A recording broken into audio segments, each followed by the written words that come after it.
Hello again, fight fans. Welcome to episode number 286 of the Neutral Corner Boxing Podcast. I am your host, Michael Montero, for The Ring Magazine, ringtv.com, and the Ring Digital YouTube channel, where you are checking me out live right now. As always, quick reminder, please make sure you subscribe. Please make sure you click that notification button so that you never miss a live video. If you do miss the live show, hey, everybody's got to work. Everybody's got things going on. I get it. No problem. You can always watch later. But if you want to catch the audio podcast, that comes out the following day. That's Tuesday for those of you paying attention. On my platforms, Montero Unboxing, podcast platforms around the world. If I could only talk today. Still getting it together, guys. It's Monday. Bear with me. TNC 286 for the week of October 23rd. Hope you guys had a great weekend and you're ready to go. Let's get right into this news and notes, man. We got a few things to discuss before we get into the preview. First, some congratulations. Let's hit this applause. Some congratulations to my brother from another mother, Mr. Douglas Fisher, being elected to the West Coast Boxing Hall of Fame. Well-deserved, sir. And it's only a matter of time before Dougie is in the International Boxing Hall of Fame. He is truly one of the best in the business, and I consider it a real privilege to be able to work with Doug. And I have to give some props to another brother from another mother, Steve Kim.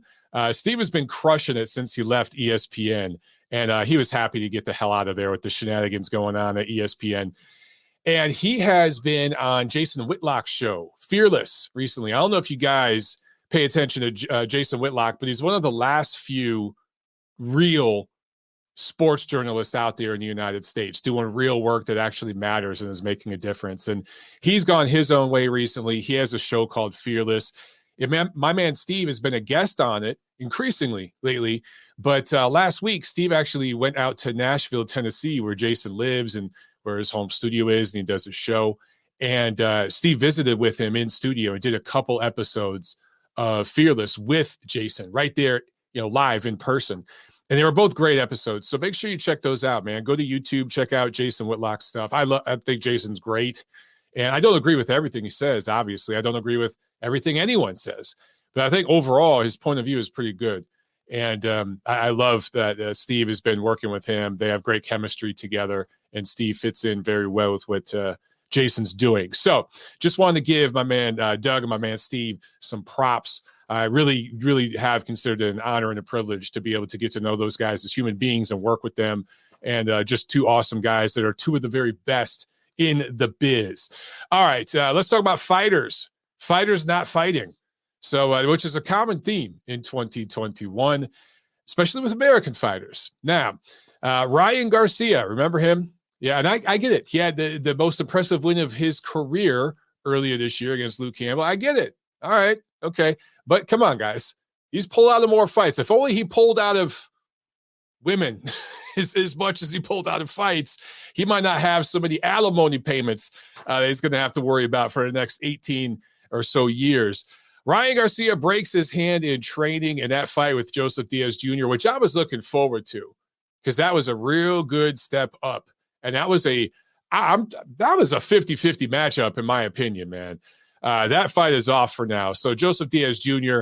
went at it a little bit with Ryan on Twitter. He said, I think, don't quote me, but something to the effect of Ryan Garcia is a bitch when you saw that Ryan had pulled out. And today, Ryan, maybe it was late last night or today, posted a photo of himself in the hospital. And again, not quoting here, this is paraphrasing. He said, brother's about to go under surgery. So I guess he's getting that hand fixed and he'll be back in the ring next year. And then all this comes on the heels of the video. I'm sure you guys have seen it on Twitter. I'm not even going to show it on my damn show here.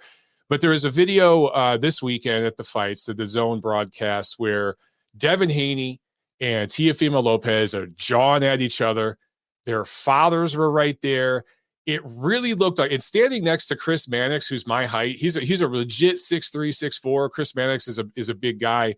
And then Sergio Mora was there. He's about 6 feet tall. And you just see these two little dudes. And look, there's some little dudes out there that are the baddest mofos on the planet. You don't mess with them, right?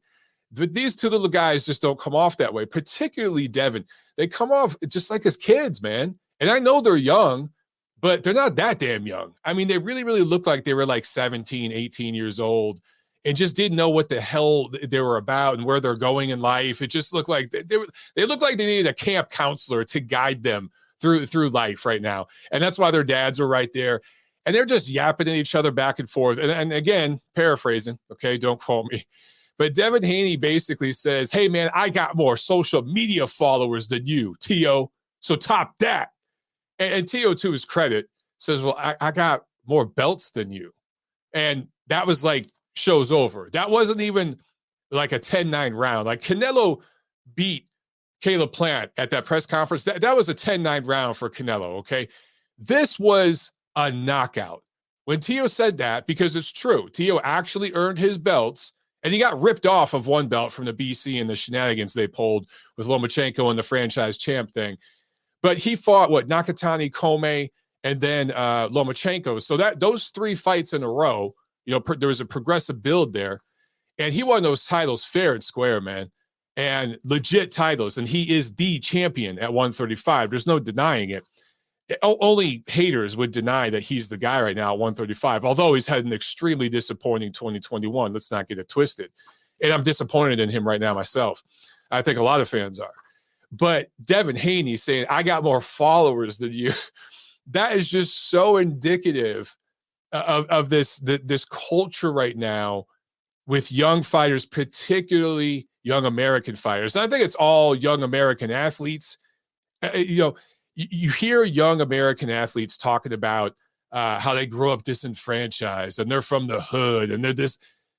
Let's just be honest. I'm an American. I love my country. Okay. I served my country. I served in the Marine Corps. I'm very proud and I'm a patriot.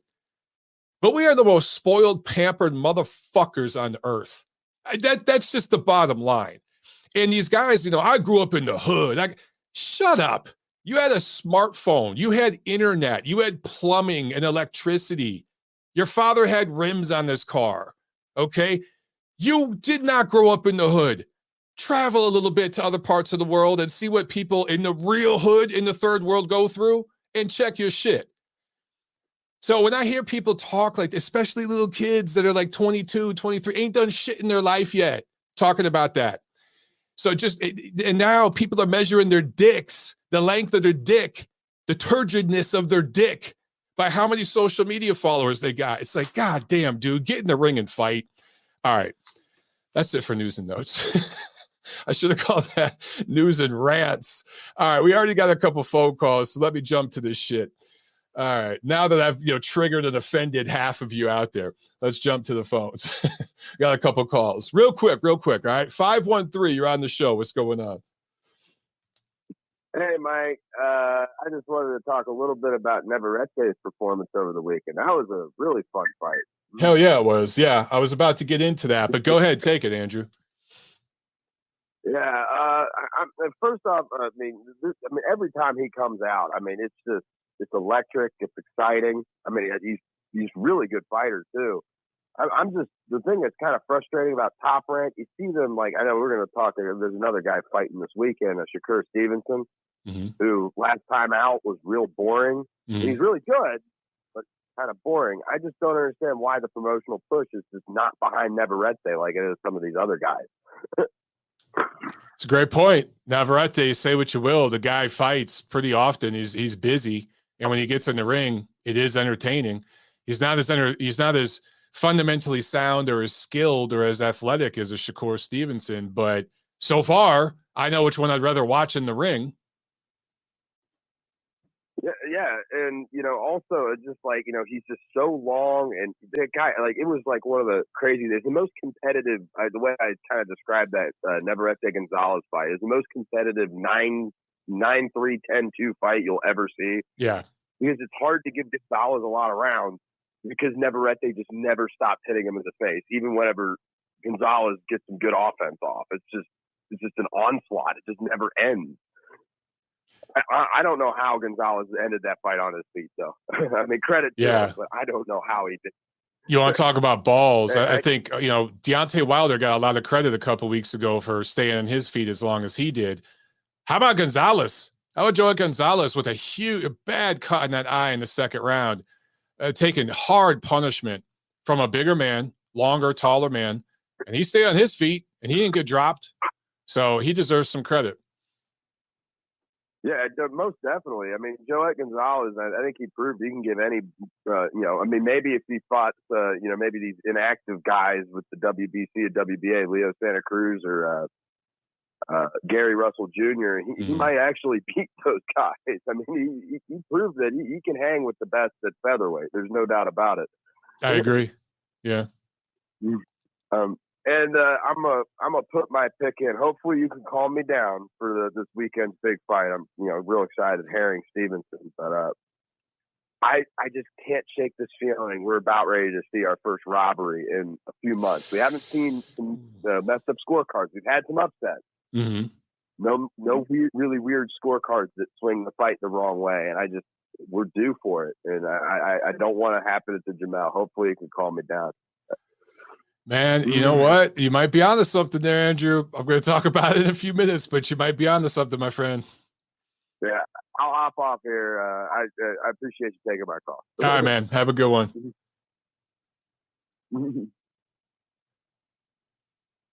John Udit in the chat says, imagine Navarrete versus a prime Leo Santa Cruz. That'd be a fun fight. That would be a very fun fight.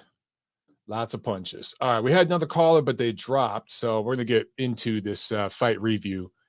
And we had some fun fights this weekend, man. None of these were, huge blockbusters or anything like that, top names or anything like that, but we had some fun fights. Let's start Friday, October 15 with I told you guys last week this was the best matchup on paper of the weekend. I think it turned out to be that live. Top rank on ESPN Plus, Pachanga Arena, San Diego, California.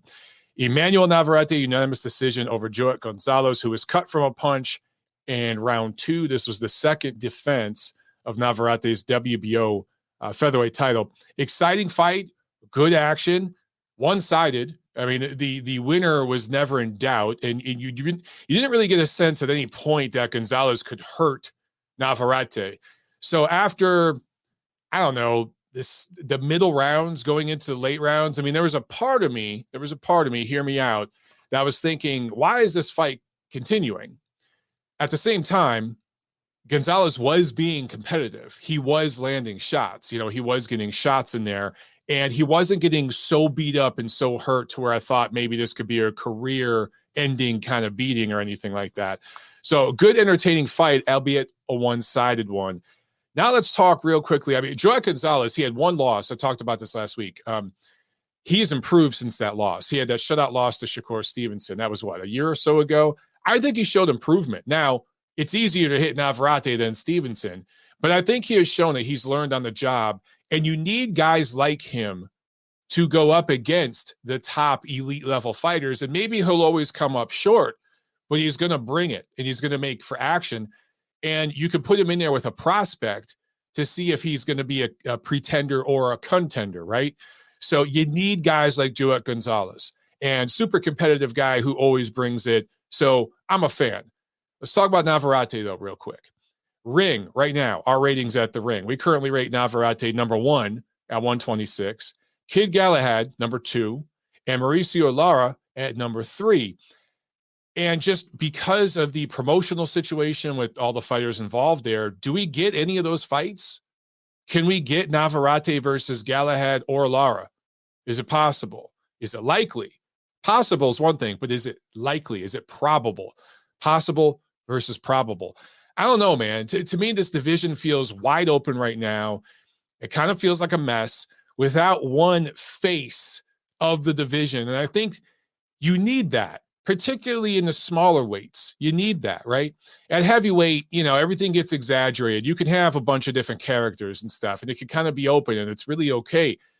It helps if you have one guy at the top, but it's not as necessary, I feel. But, man, those lower weights, you need a guy at the top where clearly, like, this is the guy in the division.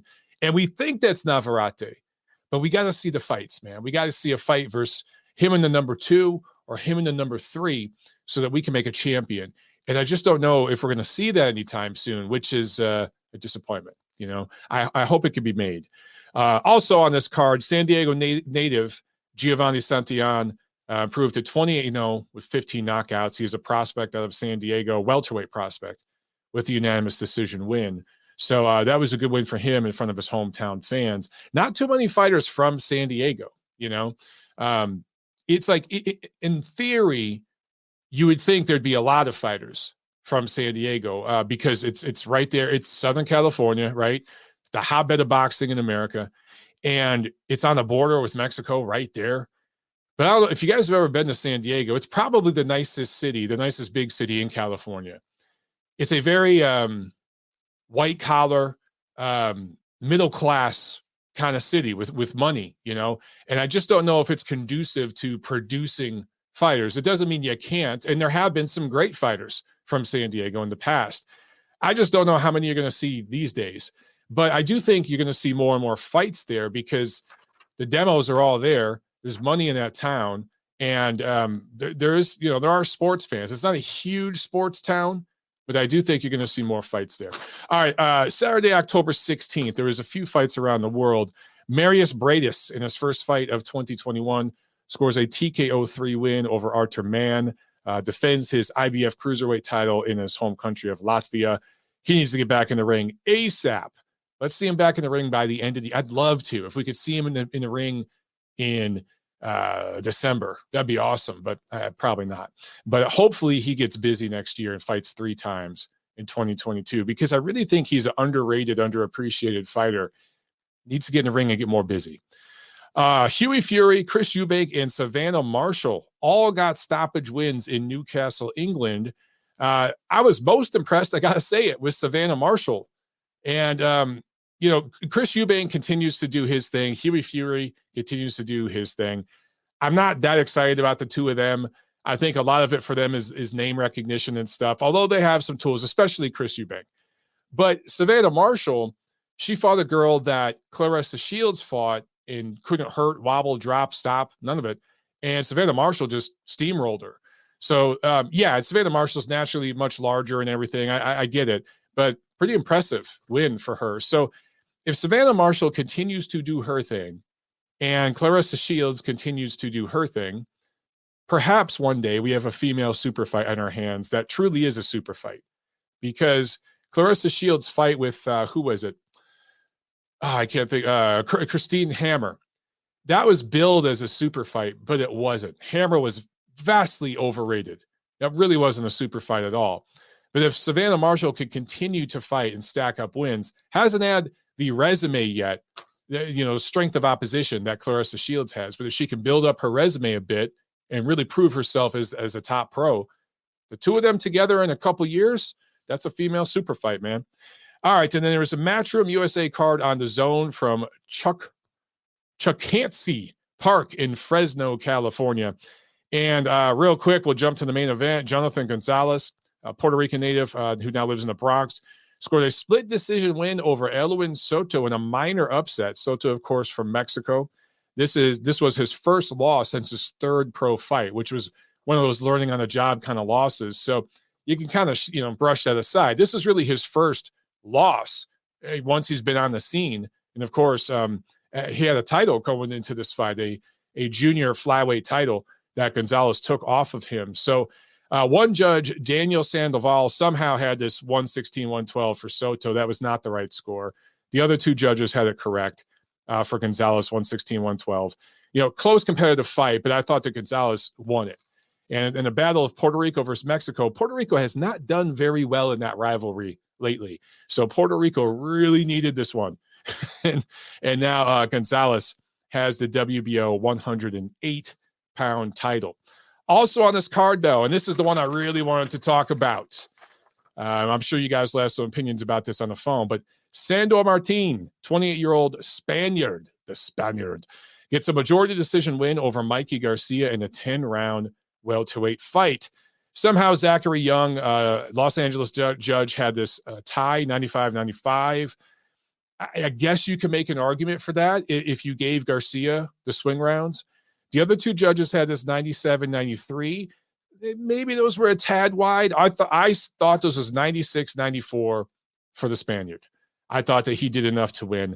And Tom Gray, the great Tom Gray, with Ring, he in our Ring Ratings Committee chat this weekend, he said, because a lot of people talk about Euro level fighters, right? The Euro level fighter. And he said, paraphrasing Tom, he said, basically, it's time to end this Euro level talk, because we saw what a good European fighter could do against a good American fighter this last Saturday. And that's a great point by Tom Gray. I think that it's time to let go of that stereotype that just because you come from Europe, whatever part of Europe, whether it's England or Spain or Greece or whatever, that you're going to be this straight up light hitting amateur style fighting guy. As I talked about, in the last couple of weeks, specifically with the Fury Wilder trilogy, I talked about Josh Taylor. These guys, they're learning to vary up the skills and do some crafty things in there. This was pretty much a paint by numbers kind of performance, though, from Martin. He touched Garcia, and Garcia really couldn't respond. And I thought he deserved a W. And I agree with Tom Gray that this whole European level fighter, it's time to crush some of that and get rid of some of that. All right. Let's talk about Mikey Garcia for a moment, huh? And I want to make something very clear. I got nothing against Mikey Garcia. Nothing at all. All I do is tell the truth about fighters, my truth, the way I see things. And for some reason, there are people out there who take these things way too personally. And you guys know that I cut my teeth in this business in Los Angeles. I lived out there for a decade. And remember in 2014, between 2014 and 2016, Mikey Garcia didn't fight for a while because he was beefing with Top Rank, right? So he was out of the ring. When he came back, everyone's excited. Everyone's just, oh my God, this is great. Mikey Garcia is back. And boom, he goes back on pound for pound list. Somehow he's in the top 5 of pound for pound list. And I'm not talking about some crazy whack job on YouTube or some kid that just started watching boxing. I'm talking guys who vote for the International Boxing Hall of Fame every year had Mikey Garcia number 3 on their pound for pound list and stuff. You guys know the names. And I'm sitting there saying, what the hell are these people seeing? What are they seeing that I'm not seeing? I have 2 eyes. They work. I'm just not seeing it. I don't know. And I took a lot of heat being in Southern California, specifically Los Angeles, and daring to criticize the great Mikey Garcia and saying things like, I'm not that excited to see him in the ring until he fights somebody who's elite. Oh, Michael Montero's a hater. Michael Montero's biased. Michael Montero's this and that and the other, right? And it was almost sacrilegious. And fellow colleagues in the SoCal boxing media, in the SoCal boxing business space, really, really took it to me. And I took a lot of heat for that. Now, fast forward 6 years or so, now that he lost to a quote-unquote Euro-level fighter, now everyone's beating the shit out of Mikey Garcia. Now it's everyone's favorite hobby this week. Now that it's safe. I feel like we've been here before with other issues. Ronda Rousey, Floyd Mayweather, IV Gate, Deontay Wilder's resume, Adrian Broner's resume. I could keep going. I feel like there's a few of us, I'm not the only one, there's a few of us who tell the truth about some of these things when it's not safe. And we get beat up for it. And we get labeled all these names. And people try to cancel us on Twitter. And there's these movements to get us out of boxing. And then a few years pass. And it turns out we were right. And then everybody jumps in because now it's safe. So if you want to criticize Mikey Garcia's thin resume right now, don't worry. You won't be called a hater or any of these other words that get thrown around and abused and misused and overly used in our society. It's okay. It's safe now, guys. You can come out and say it. But if we look, and by the way, I'm not just pulling this out of my ass, okay? UCN Live, where I used to host the show 10 Count and be a guest analyst sometimes. I remember we did an episode. I don't remember specifically what it was called, but there was an episode where we discussed the return of Mikey Garcia. And there was a member of the panel that said, man, I'm excited that Mikey's coming back. And I said, I'm not. I don't give a shit, is pretty much what I said. And I got labeled a hater. And I'm talking probably 2015, guys. This goes way, way back. Let's have a brief rundown of Mikey Garcia's career, okay?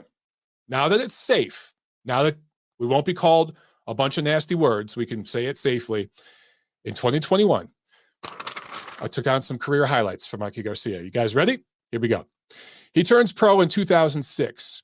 In his 31st pro bout, I should mention, signed with Top Rank. Top Rank builds him up from a prospect to a contender to a title challenger, which Top Rank still to this day does better than anybody in the business. 31st pro fight, fights Orlando Salido for the WBO featherweight title, wins. And you can make an argument, this was in 2013, that this was the best win of his career. You could still make that argument today. That was 8 years ago. Keep that in mind. Anyway, in his first defense later that year, loses the title on the scale. So wins that fight, the fight that he came in overweight, but lost the title. Moves up in his very next fight to 130. And that was also 2013. At the very end of the year, fights Roman Gonzalez, beats him, defends that title once against Juan Carlos Burgos in 2014, then the contract dispute with Top Rank. Real quick tangent. Top Rank. I'm Sweden on this shit, okay? I have no horse in the race when it comes to a promotional outfit. I don't give a damn. I don't get any of their damn money either way, right? But I think one thing that is beyond debate, Top Rank has been in the business for decades. They do build prospects into contenders, into title holders, into champions, probably better than anybody in the business. But also, they pay their fighters at market rate. They do not overpay their fighters. Won't do it. Never have, never will. And some people take offense to that. Mikey Garcia took offense to that. He thought at that point he had beat Orlando Salido and beat Roman Gonzalez, won 2 titles, defended one once, lost the other one on the scale, and that was enough for him. Now he's a superstar, and he wants out of Top Rank and his market rate pay and his tough matchmaking. I mean, Top Rank will take their time building and developing you, but when you get to that certain status, they're going to match you tough. Mikey didn't want none of that. His prerogative, his career, his life, he's the one getting in there, taking the punches. Totally understand. No issue there. And he tests the market out, right? And it was worth it for him to sit on his ass for 2 years of his prime. Ends up signing with Premier Boxing Champions. And the one thing you could say about Premier Boxing Champions, like them, love them, hate them, whatever, they overpay their fighters. They pay their fighters better than anybody in the business when it comes down to market rate. They kind of pay over market rate. We see it a lot, right? And they put their guys in controlled situations, in cherry-picked type of title snatches and grabs. They're not the only ones, but they do it better than anybody else, and they get their fighters paid. That's what PBC does, and that's where Mikey decided to go. Comes back in 2016. Now he is a lightweight. In just his second fight back, he goes up against Dejan Zlatikanen. Remember him? He had the WBC 135 title, and Mikey just crushes this dude, flatlines him, knockout of the year contender, and everyone's like, oh my God, Mikey Garcia is back. Look at that knockout. He just destroyed the all-time great future Hall of Famer, Dejan Zlatikanen. He's the hardest puncher in lightweight boxing history. Sound familiar? Deontay Wilder. Sorry, just clearing my throat. So Dejan Zlatikanen, by the way, he is 2-2 in his last 4 fights since the Mikey Garcia fights. A little short of that Hall of Fame all-time great kind of credentials. We'll pump the brakes on Zlatikanen real quick. Anyway, Mikey Garcia, 0 title defenses of this WBC 135, avoids a 50-50 fight offer from Golden Boy Promotions to fight the legitimate champ at that time at 135, Jorge Linares. Now, remember him? Remember the run he went on for a few years where he fought all over the world? And he wasn't necessarily fighting a murderer's row or anything, but he was seen as the top lightweight at the time. He held a ring title. He was seen as the lineal champ. He was the guy at 135, right? And there was back and forth between Golden Boy and PBC to get these two to fight. Because let's face it, in Los Angeles, a fight at that time between Mikey Garcia and Jorge Linares would have been good business. And Golden Boy wanted options, and they wanted a rematch clause, and there's all this. And finally, they settle, and they're like, all right, look, 50-50 for a one-off. No options, no rematch clause, none of that. 50-50. Boom, here it is. Guess who didn't take the fight? Guess who was advised to go in a different direction? I'll give you a hint. It wasn't Linares. So what does Mikey Garcia do? He moves up to 140. Doesn't defend that 135 title, yet somehow the WBC allows him to keep it. Keep that in the back of your mind. Moves up to 140, fights Adrian Broner, the all-time great. 4-division champion Adrian Broner, one of the best fighters of all time. And then fights Sergey Lipinets for the IBF 140-pound title. Wins that. Now, that was in 2018. Okay, so all this time, 2016, 2017, now we're in 2018. He beats Lipinets for the IBF 140 title, right? 0 defenses. Doesn't defend it. No. Goes back down to 135, where somehow, despite the fact that he never fought a mandatory defense in a year and a half, the WBC allowed Mikey Garcia to keep that lightweight title. I know, crazy, right? Moves up to 140, fights for a title by a different organization, and the WBC allows him to keep that 135 title. Now, I'm not that smart, but I'm just guessing here that somehow Mikey Garcia, being from Southern California, Mexican-American, WBC being headquartered in Mexico, I'm just guessing that there's some connection there and that the WBC kind of bent their rules a little bit so Mikey could keep that title. Anyway, moves back down to 135. Who's the man at that time? We're talking 2018 now, right? Vasily Lomachenko. Remember him? Remember at this time, all the Lomachenko haters? Lomachenko had just beat Linares. It was at that time seen as, by many, as the pound-for-pound #1 guy. Maybe number 2, number 3, but he was near the top of the pound-for-pound list. And a lot of people out there wanted to see a fight between Mikey and Lomachenko. And again, in Los Angeles or in Las Vegas, that's a big fight. Even in New York, it could be a big fight, but particularly on the West Coast. That would have been a pay-per-view worthy fight. Guess who didn't want the fight? Guess who found out a way not to make it happen? Moves down to 135. And what's he do? Challenge Lomachenko for the undisputed 135-pound crown? No. He fights Robert Easter, who had the IBF title. And this was considered a unification fight because, remember, despite not defending that WBC title for a year and a half, despite never having fought a mandatory or defending that title, he still had it. So technically, he unified his WBC and IBF titles. So briefly, technically, Mikey Garcia was actually a unified champion at lightweight. And that's going to be used to get him in the Hall of Fame one day, even though I've clearly explained to you why it's complete and utter bullshit. After that, moves up to 147 to fight Errol Spence. And again, everybody wanted to see him. He was a unified, quote-unquote, champion at 35. Loma was seen as the lineal, legitimate champion. Everyone wanted to see them two fight. No reason it couldn't happen. What's he do? Moves up to 47 to fight Errol Spence. Now, a lot of people said he moved up 2 weight classes. Not exactly true, because he had fought at 140 once. Remember that? For that one-off? So technically speaking, he moved up, down, and back up again. But he had already fought at 40. So it's not as if he had never fought north of 35.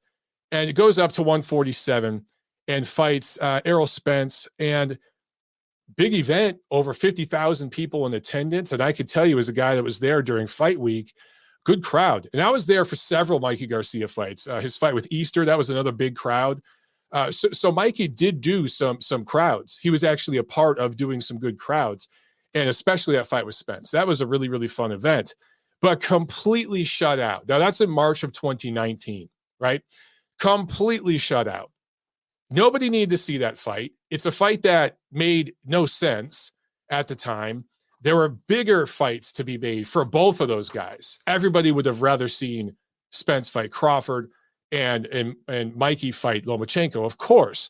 But that was the fight that was made. Now, since March of 2019, since losing 12 of 12 rounds against Spence and basically just covering up, shelling up, and staying on his feet in that fight, he's had 2 fights since. One was against Jesse Vargas at 147, which he won. And then this one against Sandor Martin, which he lost. So that is the career of Mikey Garcia. Now, let me be clear about something real quick, okay? He'll probably get in the Hall of Fame one day because he's going to be marketed as a 4-weight champion and a guy who unified titles at one point. He was a unified champion.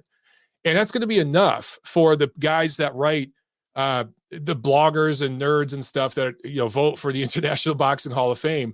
And look, I'm one of them, but I'm just saying a lot of these guys are going to be duped by the smoke and mirrors, and it's going to be good enough for them to push Mikey through. I think he'll get in the Hall of Fame one day. But what I hear a lot from people, remember how many of you guys out there said he was going to destroy Lomachenko at lightweight?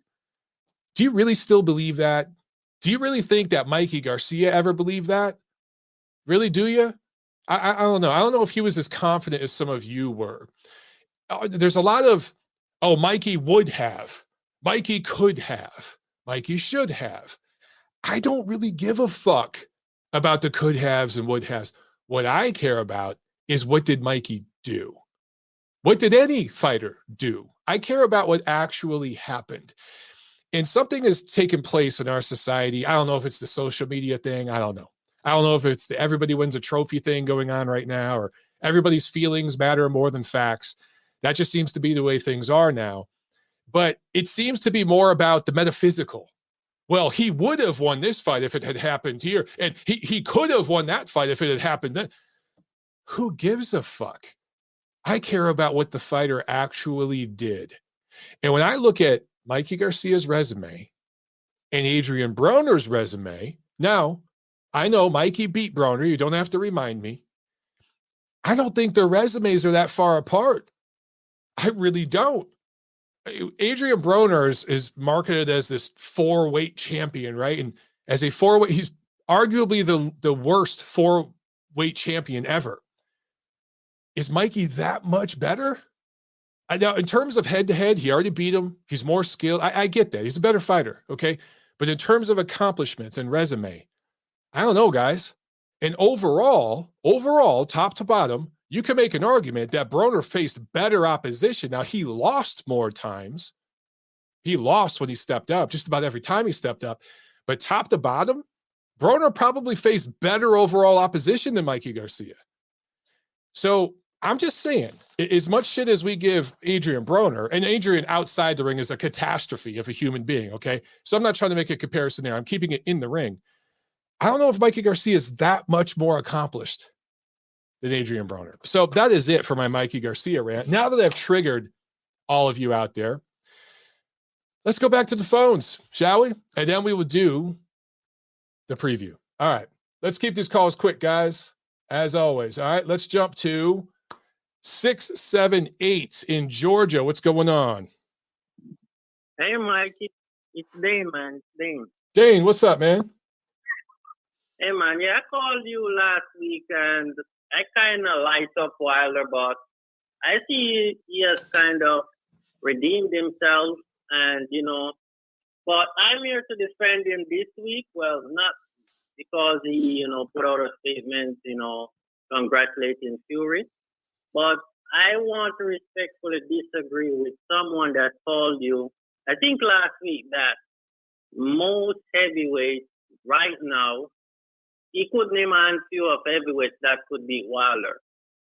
I don't think so, because while Wilder, I think he's technically, everyone knows Wilder's technical flaws that watch boxing. However, the thing with Wilder, what he does, he has perfected it.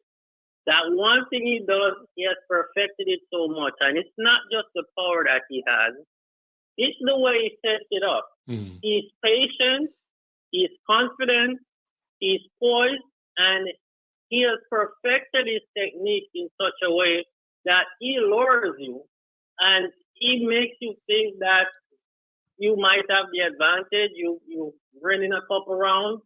Wilder doesn't mind that. He knows he will land, he knows he can land, and he just has that mentality. And the next thing is that he's very awkward because of his boxing style. He's not that fundamental boxer. So his stance might be off. That might be tricky for a lot of boxers. Plus, a lot of his knockouts, they come spontaneous.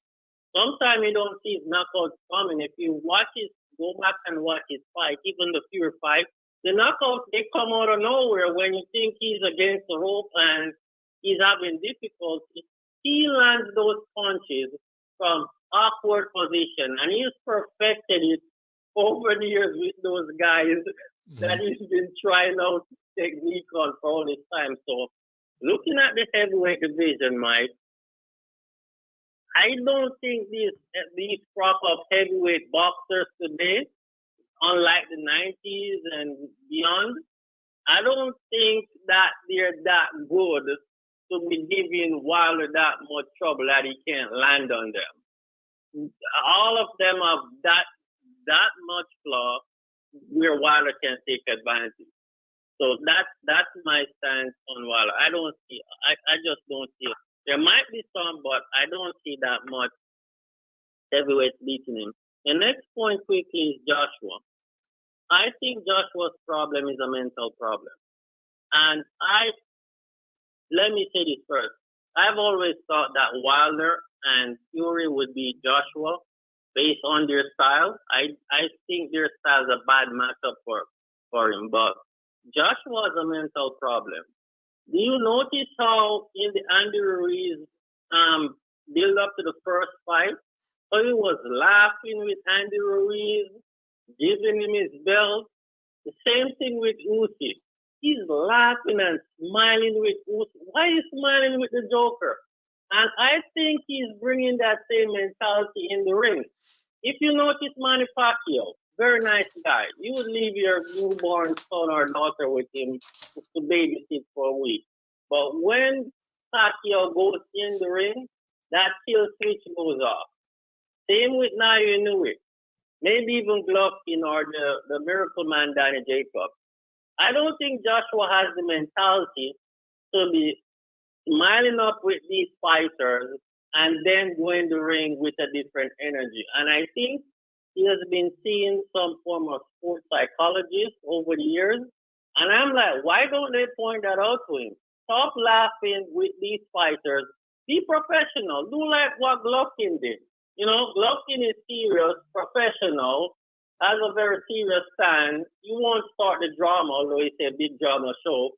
But if someone, want to start something in the press conference and stuff, he's up for it. Golovkin is no punk. So Joshua they need to work with him in that sense. So stop laughing with this. You don't have that personality. Stop laughing with them. I hear you, man. You're right at 5 minutes, Dane, so I got to cut you off. But I hear you, brother. All right, Mike. Thanks a lot for making me talk. All right, man. Yeah, look, a lot of people think AJ has a mental thing going on there. He doesn't have the mentality of a quote-unquote fighter. And I agree that Wilder has gotten good at setting up the right hand. And he does have craft with it. And I think he did show that in that fight with Fury. I didn't give him enough credit for when he pulled back and shot that right as Fury lunged straight in. I still think it was more Fury making a mistake than Wilder making that punch happen. But to his credit, he did get it off. And the right hand is dangerous. My thing with these heavyweights is on any given night, any one of them could beat the rest of them. That's just the way I see it. We're getting a lot of comments about Mikey Garcia right now. So yeah, I figured I would cause something with that. Andrew Smith says Loma would have beat his ass bad. Yeah, look, I always favored Lomachenko in that matchup because Mikey can only fight in straight lines. He goes straight front and back, moves forward, moves backward, almost no lateral movement. His 1-2 down the pipe is real good. Boom, boom, real nice and sharp and straight. But he doesn't really have the other punches, especially with a lefty that's going to be dancing all around him. I thought Loma would have boxed circles around him. Nacho says, I agree. Mikey has taken the path of least resistance and the most money for the least amount of risk recently. Yeah. I mean, and look, and to be fair, I mean, Mikey was with PBC and went that route. And then he's been with Matchroom, right? And he's been doing it with Eddie. So I don't know if it's the demographics involved and maybe some of the promoters. And look, I'm just forget stepping on the line. I'm just going to step over the line today. Okay. I wonder if some of these promoters thought, well, he's Mexican-American and he's from California. He's from Southern California, the LA area, the biggest boxing market right now in the United States. So this guy's worth money. And they just, the amount of money, especially Eddie Hearn was paying this guy for some of these matchups. I didn't get it. And I mentioned Mikey Garcia getting in the Hall of Fame one day. I do think a big part of that is the demographics involved. If Mikey Garcia was from Nigeria or Germany or Thailand or, Australia, I don't think he gets to the International Boxing Hall of Fame. By the way, we don't have enough African or Asian fighters in the International Boxing Hall of Fame right now. And that needs to fucking change quick Because if you look at the fighters that are in right now, we don't have a lot of representation from those two parts of the world. Sorry, quick tangent. But I'm sorry, if Mikey Garcia was from Nigeria or he was from Korea or something, he's not getting in the Hall of Fame.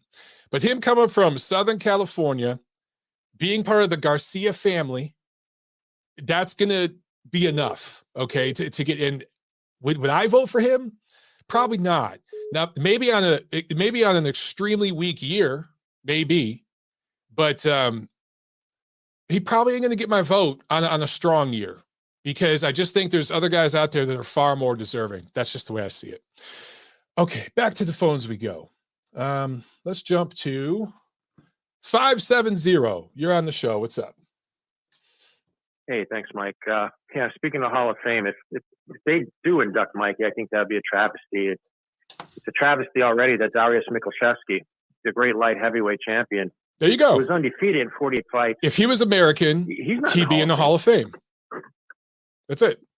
Right. And there's many more. I mean, it's the criteria needs to change with the Hall of Fame induction, because all world titles are not the same anymore. You got 4 belts. You even have the junior belts. I don't have to go over that with you, but it should be based on who you're fighting. The top echelon of boxing. If you're beating those guys, then obviously you should be able to be on the list. Guys like Adrian Broner collecting belts, it just doesn't add up. So people really have to take that into account. And Mikey Garcia, he doesn't even come close to even sniffing the Hall of Fame for me. On Saturday, I mean, I subjected myself to that card.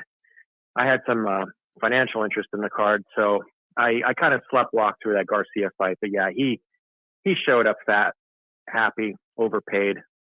Guy doesn't have his heart in boxing anymore, and you see that. But yeah, you mentioned something before about PBC. They overpay fighters. He got comfortable, and that's it. That's all in a nutshell. And we might see that with Joshua now.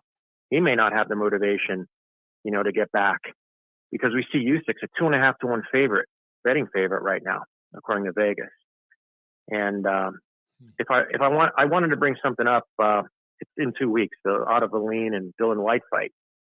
I wanted to get ahead of this because people who want to bet that fight, bet Otto Valine. He's plus 200 right now, but that line is going to drop significantly up into the fight. So if you like him, bet him now, because that fight's going to be a pick 'em by the time it goes off. And I like Valine. It's a style that's conducive to beating a guy like White, and actually White's style is kind of conducive to beating Valine, but we don't know how durable Valine is. I think he's durable enough to survive him, and he beats him by decision or late stoppage. But White has a lot of miles on that odometer. Mm-hmm. He's been in a lot of wars. We saw it with Povetkin.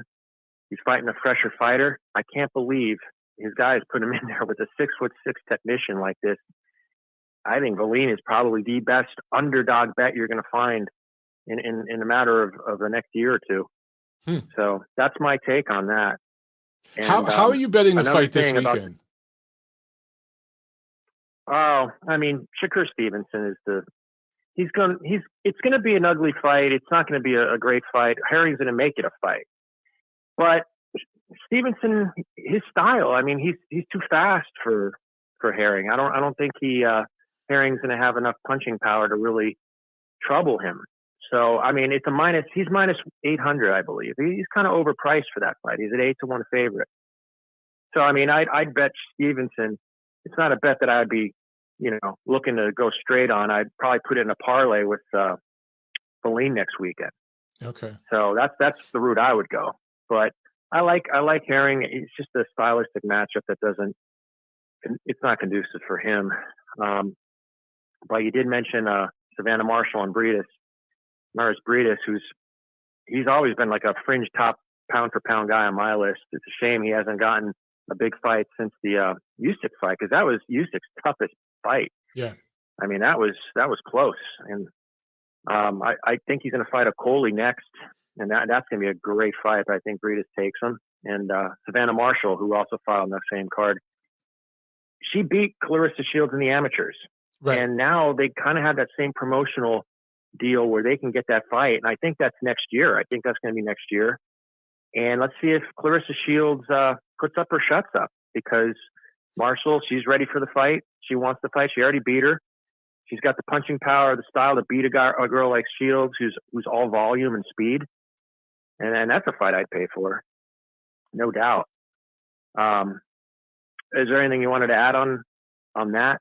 Did I miss something with no, I think Shields or? I look, if Shields and Marshall can be built up, that's the one female super fight we have out there.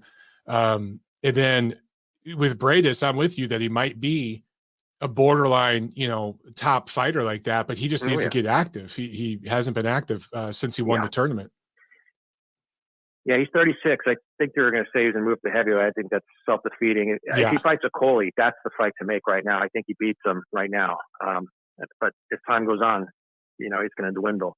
But one other thing about the zone, I know a lot of people, they don't buy the zone, but watching the build-up, Eddie Hearn matched Teofimo Lopez and Haney together after the fight to kind of get in an argument, stir up crap, make it look like a WWE drama. Right. They're trying to tailor these guys to a certain demographic that deals with such drama online. Whether it's a smart financial decision or not is up to Eddie Hearn. I just don't think it appeals to boxing fans in general. And that's who that fight's really going to, cater towards if you're going to buy it. But here's the thing about Devin Haney. He's all bluster. I think he's all talk. And he got cornered. He was him and his dad supposedly were going to meet, or actually, no, it's on record. Bob Arum said this on the telecast, that he had a scheduled meeting with Haney and his father, and they never showed up. They made a meeting, and they never showed up, to discuss either a Lomachenko fight or a Teofimo Lopez fight. So people out there who are pumping up Devin Haney, the guy's never fought anybody. He never deserved a title shot. He never beat anybody for a title. He was handed a title. It's politics. And now he's being treated like some royalty that deserves, all this recognition. He hasn't fought anybody. He's looked poor against prime opponents. You're over 6 minutes, man. I broke my rule. Sure, man. I want to hear your response to the Haney and Lopez tit for tat, okay? All right, man, I'll give it to you. Yeah, I talked about it earlier, Thad. You probably missed it, but I talked specifically about that clip that you're talking about. And I thought Teofimo won that exchange when he just said, hey, I got more titles than you. Because Devin Haney, his diss was, I got more social media followers than you. That was his big diss. It was laughable that's where he'd go with it. And for Teo to respond and just say, well, I got more titles than you, that was a knockout for me. That was it. But I'm with you. Like that exchange, I don't give a shit. But I got to tell you, there's kids, it is these TikTok kids and shit that are tweeting that out, posting it on their Instagram and all that stuff. They love it. So it does appeal to a certain generation of fans. Now, are they going to buy a pay-per-view between these two? No, they're going to stream it. So they haven't figured out how to monetize this stuff yet. For me, I just want to see these motherfuckers fight. That's all I care about.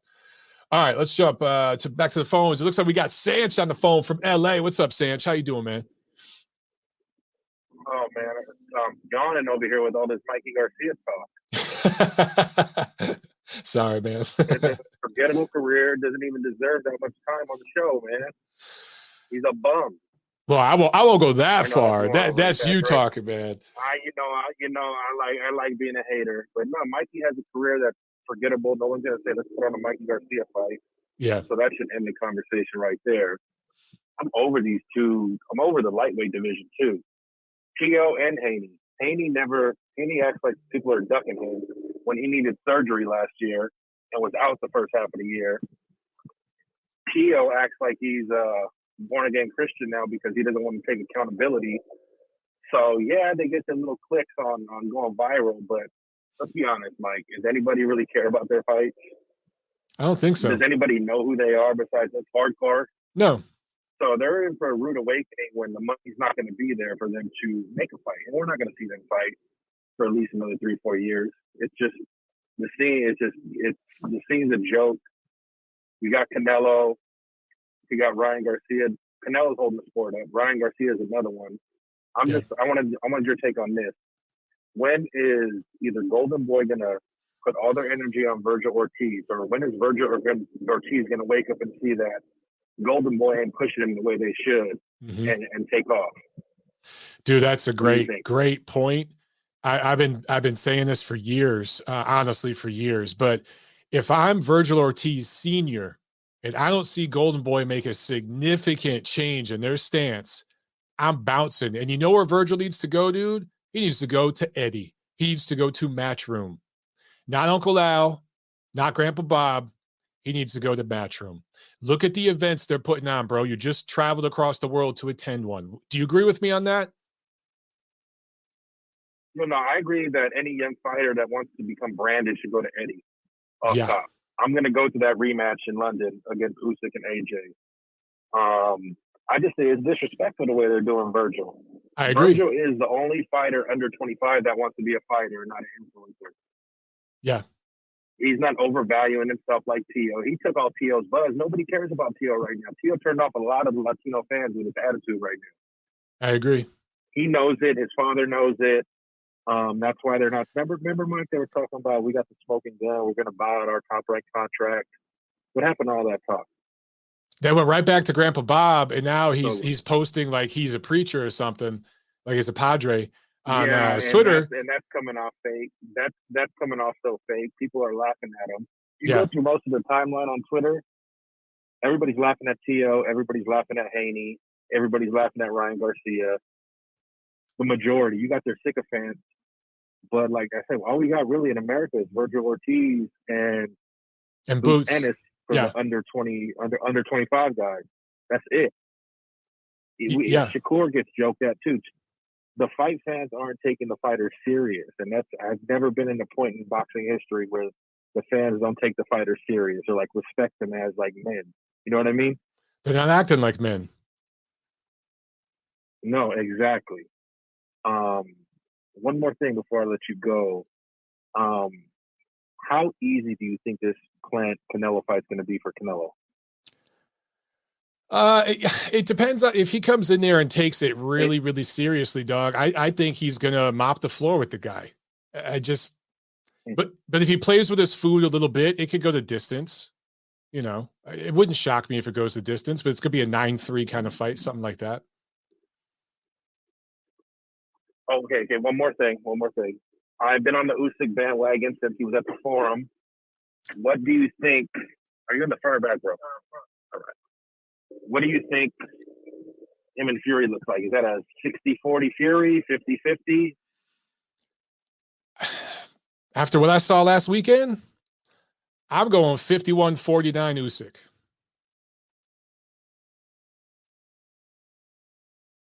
Hello? Sanch? Yeah, no, why is that? Oh, why is that? Okay. I saw enough sloppiness from Fury, and I saw enough pockets and gaps for Usyk to fill where I think he can land punches and get out to where I think he has a real chance in that fight. He can't stop Fury, obviously. He can't hurt him or knock him out, but he can touch him and get around him. Fury does not throw long, straight punches. He mauls and grapples and leans and pushes, and the ref is going to play a big role in that fight. But I think Usyk has a real chance, and people are underselling him. No, I think people think that Fury's slick, but look who he's looked slick against. Exactly. He hasn't looked slick against an elite boxer. Yeah. And Usyk's the better boxer, has the better resume in terms of degree of difficulty, and he's the better athlete. Only thing that Fury has on him is he's bigger. Right. I totally agree with you, man. Boxing IQ and what I've done in boxing, nobody at heavyweight has a better degree of difficulty in opposition than Usyk, even though he's only had 3 heavyweight fights. But in terms of what they've actually had to do in the ring, Usyk has seen more levels of opposition and has more tools than anybody. I agree, man. But yeah, you're at 5 minutes. Got to bounce. Thanks for calling this, Sanch. Real quick, I completely skipped past these super chats, guys. I'm so sorry. Drew with the super chat. Thank you so much. He says, this narrative that Tio and Loma ducked Haney when Haney was out the first half of 2020 due to surgery. The Loma-Tio fight postponed to October due to COVID. Then the IBF mandatory was in the line before the WBC comedy. All facts, Drew. All facts. Absolutely 100. And no one's ducked Haney. And Haney did get his title in the email. And I've talked about this before. I think Haney won his interim belt, and Loma, I want to say it was a month or so before a Lomachenko fight, to where like Loma basically had a whole year to fulfill that mandatory obligation. It's not as if he had to go right into a Haney fight. The timelines of this thing get so mixed up by fans. It's so easy to manipulate fans on social media these days. And, you know, I don't blame fans for being confused. It's crazy, but those are all facts. That's absolutely true. Deed3440 super chat. Thank you so much, Deed. He says, Herring beats Stevenson, calling it now. Oh, Deed is on the record. Look, man, I'm starting to think the way you do. I'm actually going to I talked to Jamel a little bit over the weekend today, just trying to get an interview set up. So we're going to talk tomorrow, Jamel and myself. And I'll post in advance on ringtv.com this week. And included in that article will be our video, a video of our interview. So, guys, make sure you look for that, because I'm going to ask Jamel about these odds. I've seen odds like 9-1 for Stevenson. Man, that's really disrespectful to the champ, isn't it? I mean, I get it. Bad style matchup and all that, but damn, 9-1? I don't know about that. Feeling Dangerous 113 with the super chat. Thank you. He says Navarrete versus Lara. That would be an all-out war. Yeah, man. Sign me up for that shit. And that would be number 1 versus number 3. And considering the promotional situation and everything involved, I think that the Ring ratings panel would vote for that to be for the Ring title. I know I would. I'd be on board with a Navarrete-Lara fight being for the Ring title at featherweight. That would be awesome. And Feeling Dangerous posted another super chat. Thanks once again. He says, Rungvisai deserves the Hall of Fame more than Mikey Garcia. That's a good one. That's interesting. I'd have to look at that. I would have to look at that one, because Rungvisai does have a couple better overall wins than Mikey Garcia. That's for sure. He has better wins than Garcia has, but he has been inconsistent and inactive recently. But that's a really, really interesting one. You might be right on that. You might be right. I think Rungvisai probably does deserve it more than Mikey. But I'd want to actually look at that head-to-head. That'd be a really good one to look at and maybe post something on Twitter. That's a good one, bro. You got me with that one. All right. We're going to take one more quick call, guys, and then we're going to preview what we got coming up this weekend, okay? So let's jump to one more call. 813 from Tampa, Florida. You were on the show. What's up? Hey, Mike, this is JT from Tampa. JT, what's up, man? Not too much, man. I have to jump on the bandwagon here. I need my money back from Mikey Garcia. I hope he's listening right now. But, hey, he fucked up a parlay. I had a five-fighter parlay, and he was the only one who dropped the ball. So I need my money back from that guy. That sucks, man. So that was the last one? That was the last one, and you would have made your parlay? That was the very last one. Exactly. Even the Puerto Rican guy, what's his name? Gonzalez? Right. Thank you, Mikey Garcia. Damn. Puerto Rican guy, Gonzalez against Soto. I took a chance on that underdog because he was a plus 550 underdog. And he actually came through. Mikey Garcia being a minus 5,000 favor, he still didn't pull it off. Come on, Mikey. That's tough, man. A lot of people lost money on that this weekend. You're not the only one. You can't be the only one. That sucks. It wasn't a whole lot of money. It was like $10, but still, all he had to do was win, man. It's the principle of the thing, man. It's the principle. Yes, bro. And then he's picking on some guy from Spain that nobody knows. Exactly. And this is what happens when you pick on somebody that nobody knows. Well, man, I don't know if you saw, if you followed the Zone on Twitter, but they posted out like this picture, and it was like, today is the day. And they had like a poster of Garcia, and I can't remember the name of the guy who fought. What the hell? Martin. Garcia and Martin. It's the fight poster. Right. It's like, today is the day. Like, it was like this is some huge fight that everyone's looking forward to. And I'm like, what the hell is this? What is this crap? And then he goes out there and loses. Now, crazy.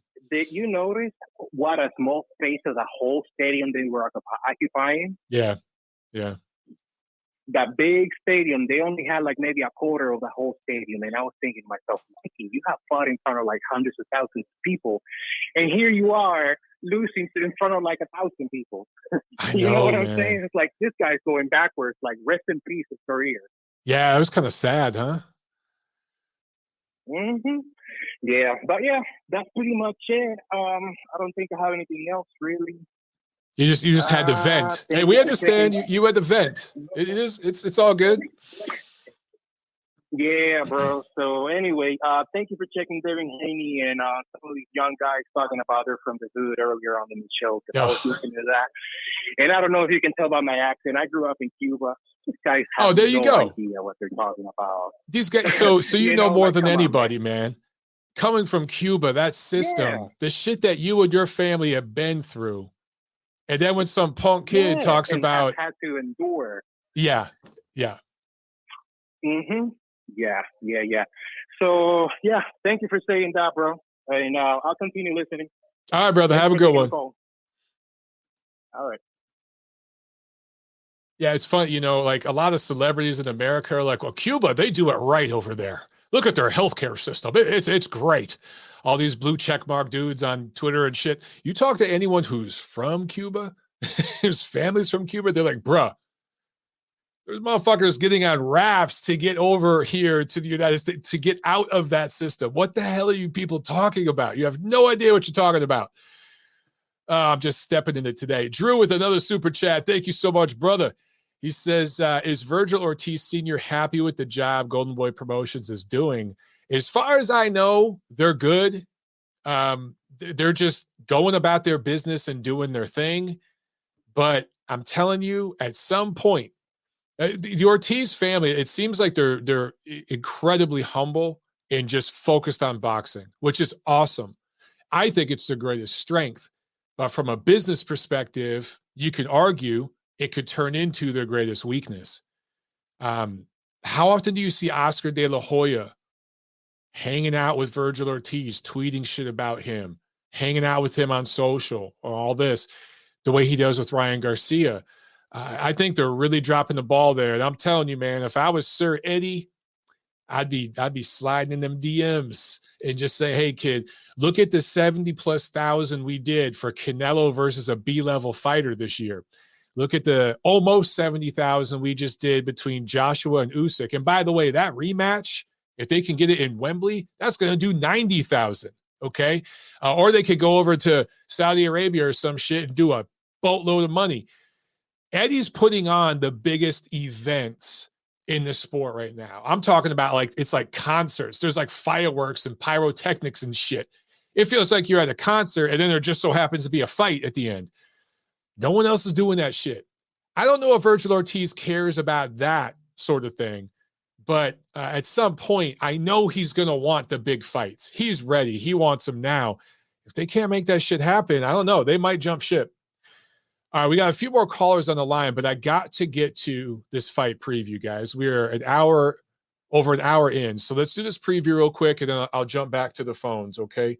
Let's talk about the schedule this weekend. Friday, October 22nd in Montreal, Oscar Rivas is fighting Ryan Rozicki for the inaugural vacant WBC Bridgerweight title. Yes! This is the fight we've all been waiting for. The Bridgerweight division is going to be christened. I can't wait.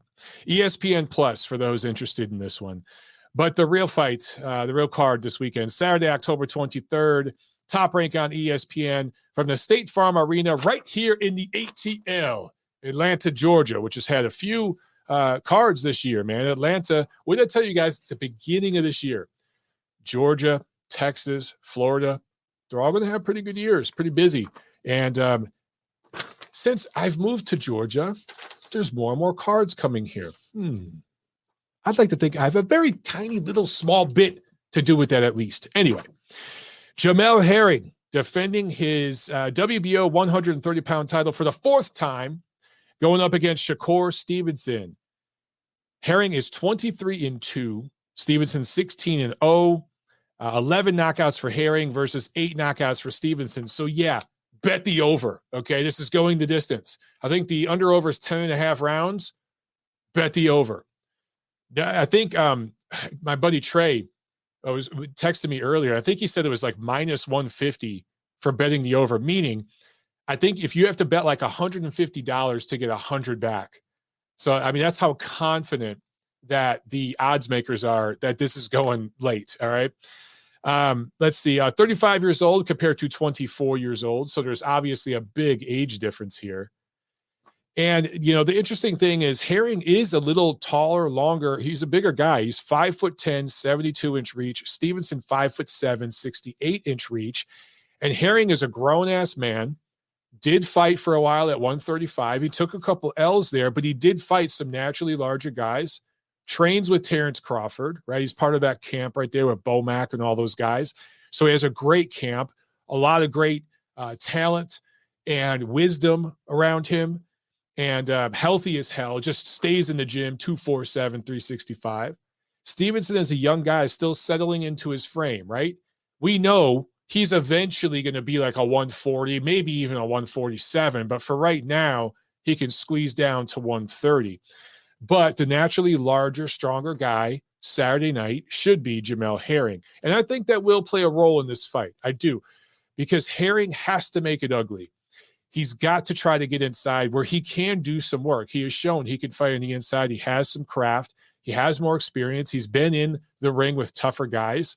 He's been like to the top of the mountain, so to speak, but he's also been in the bottom of the valley. He's had the highs and the lows outside the ring and inside the ring. And I think he's going to have to rely on all of that coming into this fight. My one concern for Team Herring would be, did they overtrain? Because Jamel is one of those guys that you almost have to slow him down. Like, hey, man, you did enough today. Go home, rest. All right, go home and eat something. Relax. He likes to train all the time. So did he overtrain? If he overtrained, well, that could play an issue in this fight. But if he's peak, and I got to think, you know, with all the people, the nutritionists and the sports people, what are they called? Strength and conditioning coaches that they have around there in Bomac's gym, I got to think he's going to be peaking for this fight. And he's right at that age, though, where he's about to, right? A couple years ago, I think the odds would have been a lot tighter for this fight. But right now, you know, they're pretty wide. I still think 9-1 is crazy. Shakur Stevenson hasn't fought anybody yet to warrant 9-1 odds over a tested veteran title holder like Jamel Herring. So I'm going to go against the grain here. I haven't picked an upset special for a while, but I'm going to go with an upset special here. I'm going to take Jamel Herring by close decision, maybe split decision, majority decision, controversial. I don't know. I'm going to take Jamel Herring by decision in this fight. I also will say it's possible, very possible, that Jamel Herring wins 7 rounds of this fight, but loses a very controversial decision. And Shakur Stevenson benefits from some friendly judges. We'll just put it to you that way. I think that's very possible that Jamel Herring could do enough to justifiably rate a 115, 113 kind of score, and Shakur Stevenson sneaks out of there with the W. Very possible, so look out for that. There's also a bunch of prospects on this card. Xander Zayas, Nico Ali Walsh, Evan Holyfield, one of Evander's 5,000 children. That's from here in Atlanta. So it's going to be a fun event. I will be covering this for Ring Magazine and ringtv.com. Like I said, I'll be talking to Jamel tomorrow. I will get an advance posted on ringtv.com probably Wednesday, Thursday at the absolute latest, and I'll have a video interview to go along with that, okay? That's the plan. So unless something blows up, you guys will get that. So look for it. And then the weigh-in is closed to the public. The press conference is closed to the public. So I don't know. I could go there and cover it, but for those of you in the Atlanta area who are interested in attending that stuff, sorry, it's closed to the public, okay? But I'll keep you guys informed of what's going on, of course. And then I'll be there ringside Saturday night. So any of you in the Atlanta area or any of you that are flying into Atlanta for the fight, hit me up, man. Hit me up on Twitter, Facebook, whatever it is. DM me and let me know where you're going to be. Come say hi because I'll be there all night. All right. The wife is staying at home. She's not working that fight. Sometimes she does photography for the fights and stuff, but she won't be for this one. She'll be just chilling at home. So I'll be there by myself. So if any of you guys want to meet up and talk some boxing, let me know. All right. So that's it. All right. Let's take a few more phone calls and then we will close it out, guys. All right. Let's keep these quick. We're going to go back out to California. 818. You're on the show. Hello? Hello. You're on the show. What's up? Hey, what's up, man? I got kind of late into your show, but hopefully you can talk about anything that I'm going to talk about. Hey, man, did you just see the Canelo and Plant undercard they just announced, I guess, not too long ago? No, I did not. Is it really bad? Bad? That's an understatement, brother. But anyway. Oh, shit. Yeah, man. I kind of wanted to talk about that because, I know the big, the purses are for Caleb and Plant, but it's a little ridiculous how these big pay-per-views rarely, if ever, get a good undercard. And, they're going up against UFC, whatever number it is. It's just horrible for us boxing fans, man. And usually I like Canelo. I'll buy his stuff, but at the end of the day, man, like this undercard and the pay-per-view, it's not worth it, man. It's I think it's like Jarrell versus Hernandez. I'm looking at it right now. Anthony Jarrell versus Marcos Hernandez. What the hell is that?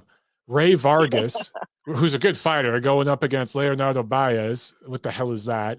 And then Elvis Rodriguez against Juan Pablo Romero. That is dog shit, dude. Wow. Yeah, man. It's incredible, bro. I mean, I was hoping at least for one good, undercard at least. But, as they're saying, a $50 million purse for the main event. What are they going to do? I guess, squeeze the money out of us fans for that. But yeah, it's sad, bro. I'm with you, man. That's a tough one. Hey, so what I mean, I don't know how much they're getting paid, but what is it? How do they, how do they determine these undercards? Is it really based on money? I mean, let's say they're paying Jarrell $1 million. I mean, can they just pay $200,000 more to, for another fight? You know what I'm saying? It all comes down to budget, and a lot of times with the American pay-per-views, but pretty much all pay-per-views in general, the 99% of the budget goes to the main event. That's what everyone's, buying. So, there's a lot of times where they'll put $500,000 into the undercard. Sometimes they'll put $1 million. Sometimes they'll invest some real money, but it's pretty clear with this one. I'm looking at these three fights, man. I mean, this couldn't be $1 million for this pay-per-view. I mean, maybe $1 million total. I doubt it though. That's just terrible. So yeah, it just comes down to money. Wow, bro, it's just amazing. But anyways, yeah, man. Another quick thing, with the Mikey Garcia fight with Sandor Martin. I've been a Mikey fan, support him, part of the community. So I'm glad that somebody's making these people, these fighters rich. But I've never really rated Mikey as a top fighter, really. He's a good fighter, I mean, don't get me wrong, I support him. I got his back, that. But if you're trying to, when you put it down to being real, I never thought he was, But at the end of the day, somebody's willing to pay him whatever money he's getting paid, to fight these. And, it's just like anybody else. You take that money, So, it's really these promoters that are paying these fighters the money to keep doing what they're doing. I mean, that interview with Tio and Haney, they're saying they're willing to fight, but if you kind of hear the actual message that Haney was sending to Tio, he's like, the fight has to happen on the zone. Let's fight on the zone. That's what he was saying. If it was any different, let's just fight. No network should be involved in discussion with when fighters are actually talking. But Haney's just saying the zone. So right there kind of tells me it ain't gonna happen. Yeah. Even though Haney's a free agent, right? I believe so. I believe he could fight anywhere he wants to, but don't quote me. That fight's not happening for years, man. It's just not.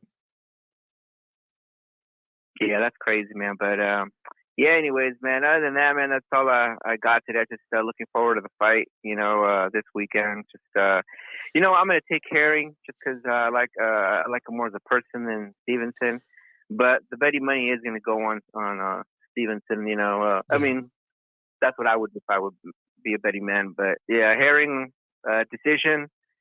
And other than that, man, I was looking forward to the Canelo and Caleb fight until they announced this horrible undercard, a little downer, and hopefully nothing, those people that watch both fights, don't actually end up getting the UFC fight over the Canelo fight because of the undercard. But then again, I don't know much about US or MMA or UFC, but I guess they always put stacked cards.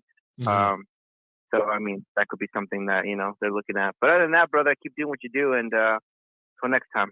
All right, man. Have a good one. You too. Super chat from Nigel Haynes. Thanks, Nigel. I appreciate it.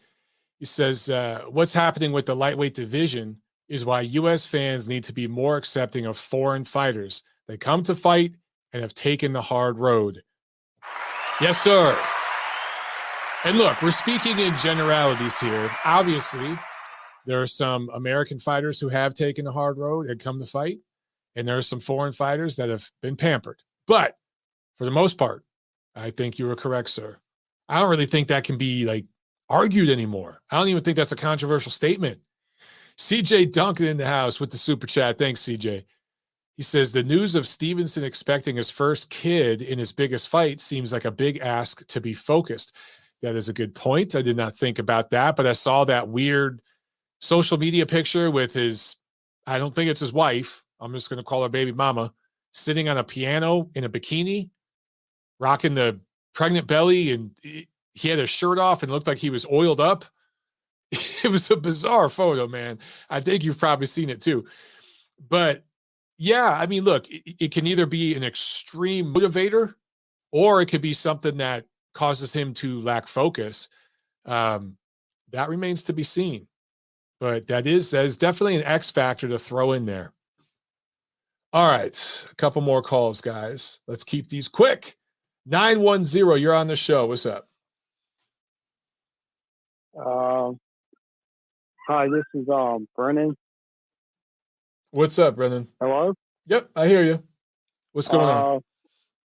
I think too many people are overlooking Caleb Plant. Okay. What makes you say that? I think, they forget that he has a decent amateur background. He has a kickboxing background. They forget that he can fight. Yeah, look, I mean, I did a piece on Caleb in Ring a couple years back, right? He had just won his title. And we talked about his kickboxing background, and he was really a stud in kickboxing, and he won pretty much every tournament you could win at a young age. I think he was 16, 17 fighting adults. And he pretty much said, well, I've kind of done everything I could do in kickboxing. Now let's go into boxing. So the dude can fight. There's absolutely no denying that. He's a talented guy. I think why so many people are so heavily favoring Canelo is because Caleb just hasn't fought anybody yet as a pro. You know what I'm saying? I see that, but I just think I'm not picking to win. I just think he's going to do better than what people expect him to do. Yeah. You know what I'm saying? Yeah, no, I can see that. I mean, look, I think he's going to do better than Saunders and Smith. I think he's definitely better than Saunders, but I just think that Al Heyman kind of didn't really do a whole lot with him. You know what I mean? Yeah, I mean, that's or fair. try to build him up. Yeah, okay. But I just think another reason why people overlook him is his character. You know, especially here in the South. You know, if you live in the South and if you're Caucasian, you act kind of blackish, a lot of people don't like you. Okay. So you think like his style, now are you talking about the style he fights with? Because the style he fights with is stereotypically Black American, or do you think it's like his personal style, the way he dresses, his walk and talk? I think it's more of his personal style. Okay. Here in the South, but I also think his style of boxing turns a lot of people off. You know, kind of like a Ugas thing. A lot of people didn't like the way he fights Manny Pacquiao. Okay. Yeah, but look, I thought I hear you. Ugas did enough. I thought Ugas did enough to win. Yeah, I agree. Yeah. He clearly won that fight. But I just think people overlook it. I just feel like he's going to do better than what people expect. Well, I don't know if he'll win or not, but I just think he's going to do better than Saunders because I don't feel like Saunders came to win because he made that whole comment riding off to the sunset thing, and that turned me off. I hear you. Yeah, I think and that's why I think. Go ahead. That's why I think Fury was mad at him.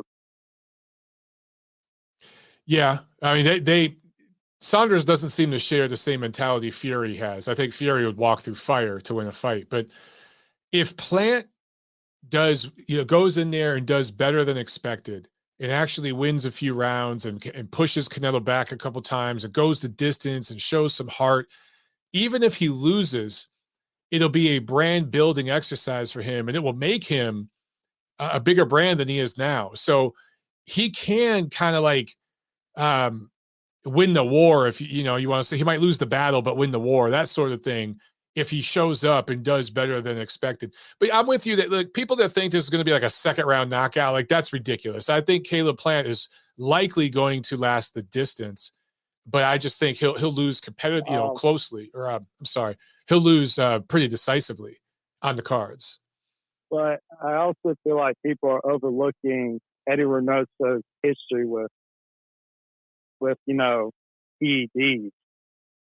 That is a little strange to me how Eddie Reynoso can't keep people in his camp keep getting called, like Julio Cesar Martinez, the dude who fought Kaseko. Yeah, they all keep getting caught, and it's just weird to me that they keep getting away with it. Yeah, well, I'll say, listen, I hear you on that, okay, and a lot of people have noted it. I think there could be something going on, but there's VADA testing for this fight, and while it doesn't ensure that nothing was going on before the testing, once those guys signed up for testing, which they've already started, we can assure that the 8 weeks or so before the fight, nothing shady is going on. So I hear you, because I think it's like 3 dudes that train with Eddie Reynoso have popped for different things.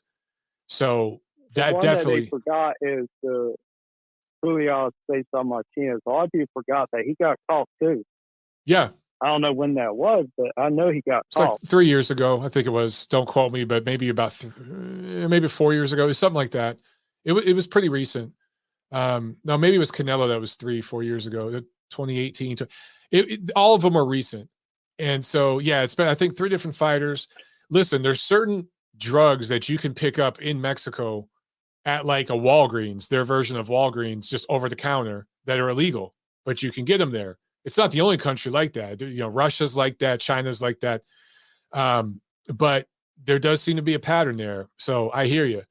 But there is testing for the fight. I wish it was year round. But both guys signed up for testing a while back, and it started as soon as they signed up for it. So, and it's not bullshit, a piss in a cup test once a week. It's the full VADA program. So if there was anything going on, that we can assure that there isn't right now. So I hear you. But we're past the 5-minute mark, brother. one more thing I'll say Real is quick. Tyson Fury's dad needs to lay off of Fury. I just feel like he's biting his back way too much. Well, a lot of dads do that to their sons. Yeah, but I just think it's a little excessive, you know. I hear you, man. I hear you. That's just my feeling on it. You're not alone, man. Let Fury be Fury. You're not alone, brother. But all right, man, I gotta let you go. We're over 7 minutes. I'm trying to keep these calls to 5. So thanks for calling in, man. Calling again. All right. Have a good one. All right. Super chat pledge from Ray Valero. Thank you so much, Ray. He says, just supporting Mike. Keep up the great work. And I thank you, sir. Appreciate that. Hope the family's doing well. All right, a couple more calls, guys. Looks like we got Miami on the phone. 305. What's up? Hi, I'm a first-time caller, and I'm a young boxing fan. I'm wondering, I'm a fan of Dominican boxing and stuff, like the Dominican boxing system. Should I trust the guy who's opening them Parabellum when he says he's going to build an infrastructure there, or do you think that's all lip service, trying to get the fans of the boxing system in the DR excited and not really going to do anything? And what is your opinions on that promotion? I don't know much about it, to be honest with you.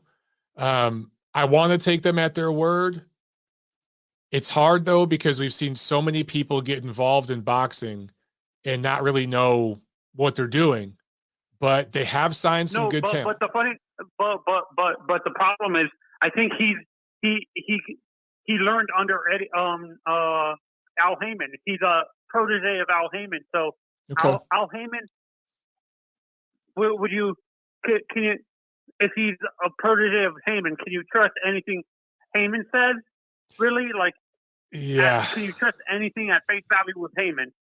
Is what I'm asking. I don't want to get myself in too much trouble, but I would say I would advise against that. That's what I would say. Let's say, by chance, do you know how many more like big time fights Navarrete has with his current promoter? By chance, how many fights are on the contract? Yeah, how many fights does he have left on his contract, or if he can decide to go to another promoter? Off the top of my head, I couldn't tell you. I know that he's under contract right now, and I know that they're not near the end. As far as I know, that contract is solid for at least like another year. But I don't know for sure. I really don't off the top of my head. I could ask and I could find out because I'm going to see all the top ranked guys this weekend, so I can bring that up and ask. Yeah, and I'm not sure if you might agree with this, but I was thinking about this. For me, in order for the 135 division to open up, guys like Teofimo, Haney, and Garcia need to move up to 140, and guys like Navarrete, Virgil Ortiz, and some of these guys need to, like Jamel Herring, need to move in to, because it seems like with the current champions, there's never going to be a fight. Am I being harsh, or is that actually a legitimate criticism of the 135-pound division right now? I think it's legitimate criticism. I mean, Teofimo Lopez has a mandatory, and that's Kambosos. And, you know, here we are a year later, and he's yet to fight him. Now, he will fight him later this year. That fight finally will get done. I think he'll beat Kambosos. I think it'll be an entertaining competitive fight, but he'll beat him.